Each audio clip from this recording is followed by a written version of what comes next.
welcome to Fringe Review, and welcome to the headquarters of Fringe Review, which is in a very lush, expensive building known as the Shed at the bottom of my garden here in Brighton in the UK.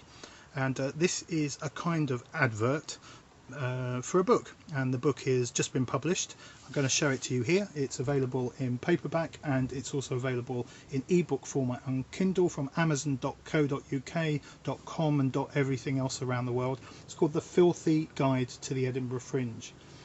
I call it The Filthy Guide because it's full of, I guess, filthy language, and it's kind of down there in the dirty part of fringe making, the real stuff, where we get our hands dirty.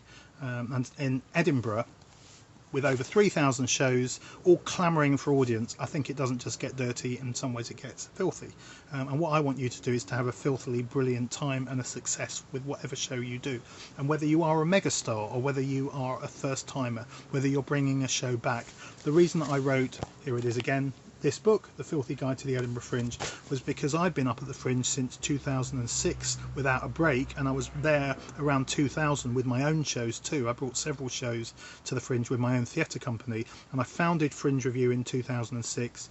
I've been reviewing hundreds of shows with other reviewers, also interviewing, talking to fringe makers, being part of the fringe scene, and I've collected a lot of thoughts and wisdom along the way. That formed the basis of a blog that's been regularly on Fringe Review. That blog grew into about the size of a book, so I dumped it into a document, did hopefully a decent editing job on it, and in this book, The Filthy Guide to the Edinburgh Fringe, are all kinds of chapters with tips. So this isn't a guide with phone numbers in. It's not trying to kind of teach you to put on what you already know in terms of show making, in terms of marketing. I mean, there's probably some basic stuff in here, but mostly it's the stuff that I picked on that I don't think you'll find anywhere else. There's a bunch of chapters in here that are everything from how you deal with disaster, how you turn your turkey around, how you do a decent press release. There's also stuff about nosebleed in venues and how you claim your venue. There's some thoughts about what fringe really is all about, and also how you get out on the streets, and the what I call the filthy art of flyering on the Royal Mile, which is what this cover's about really. There we all are on the Royal Mile with our shows. So The Filthy Guide to the Edinburgh Fringe, it's paperback of about 140 pages. It would make a really good present for somebody you know that's going up to the Fringe, whether they're for the first time, I say, or they're taking another show, because it's always new things to learn.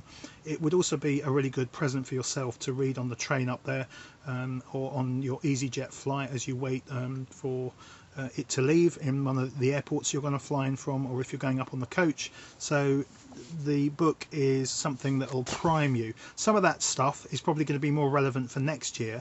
The things like, you know, how you design a press release. You may really have already designed your press release for the Fringe that you're going to, but there's plenty in there that literally is relevant for you while you're at the Fringe, particularly the stuff around how you improve things as you go along and how you turn around things that aren't working. So The Filthy Guide to the Edinburgh Fringe is out now on Amazon, and I hope you read it, and I'd love to hear your feedback.